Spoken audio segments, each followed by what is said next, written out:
ஸ்ரீமாத்ரே நமக.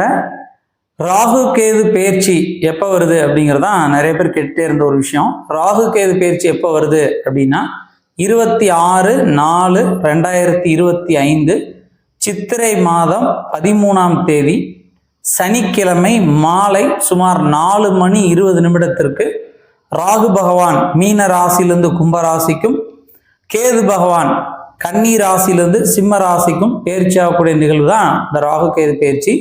நான் இதில் குறிப்பிட்டிருக்கக்கூடிய அந்த நேரம், இந்த தேதி எல்லாமே வாக்கிய பஞ்சாங்க அடிப்படையில், அதாவது கோயில்களில் கடைபிடிக்கக்கூடிய அந்த முறைப்படி தான் நான் தெரிவிச்சிருக்கேன்.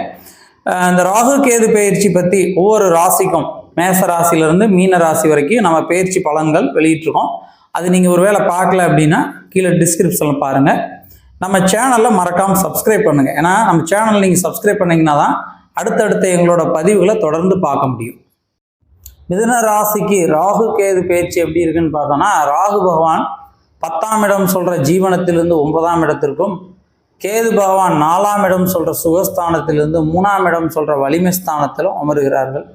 இந்த அமருவதனால ராகுவினால் என்னென்ன மாதிரியான பலன்கள் ஏற்படும், கேதுவினால் என்னென்ன மாதிரியான பலன்கள் ஏற்படும் அப்படிங்கிறத பார்ப்போம்.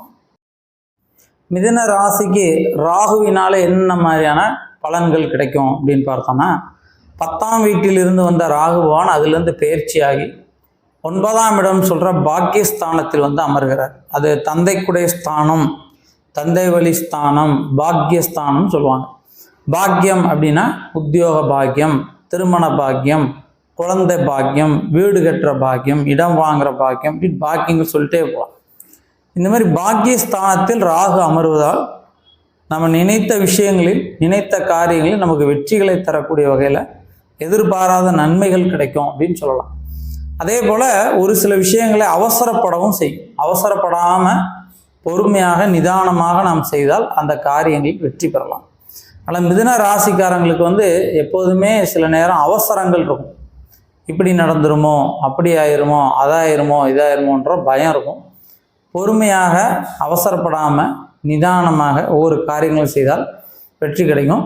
பாக்கியஸ்தானத்தில் வந்து ராகு அமர்வதனால சுப காரியங்கள், நல்ல காரியங்கள், நல்ல செயல்கள், நல்ல விஷயங்களில் ஈடுபடக்கூடிய தன்மை ஏற்படும்.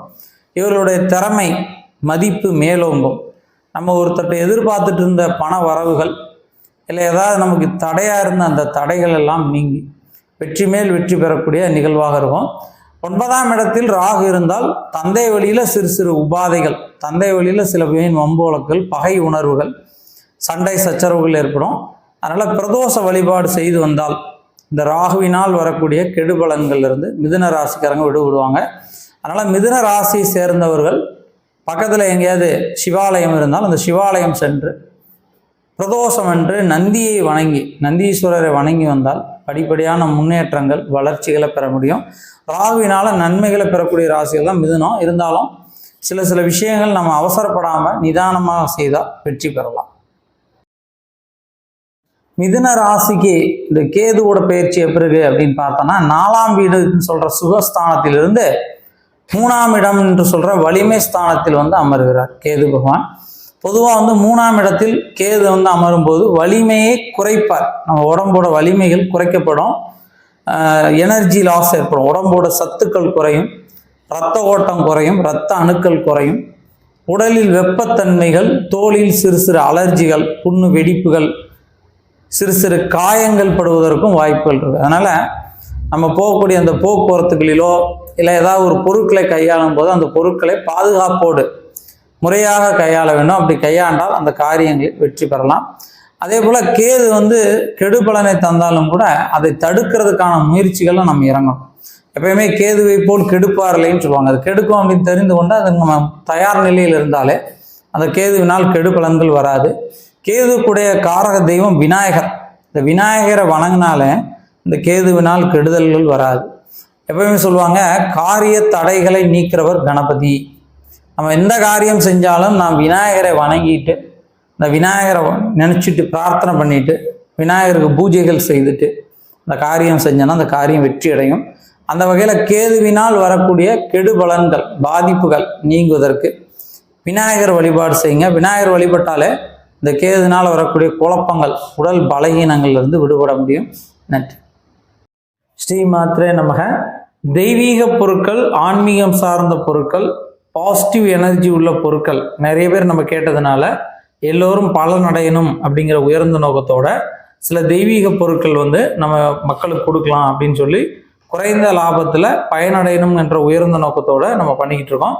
அதாவது ருத்ராட்ச மாலை, கருங்காலி மாலை, ஸ்படிக மாலை, தேவதாரு மாலை, அதுபோக கோமதி சக்கரம், பழம்புரி சங்கு, விஷ்ணு சக்கரம், வாஸ்து யந்திரங்கள், குரு யந்திரம், மகாலட்சுமி யந்திரம், ஆடலா சோவிகள், ராஜசோழி, மகாலட்சுமி சோழி, கௌரி சோழி, இப்படி நிறைய தெய்வீக பொருட்கள்.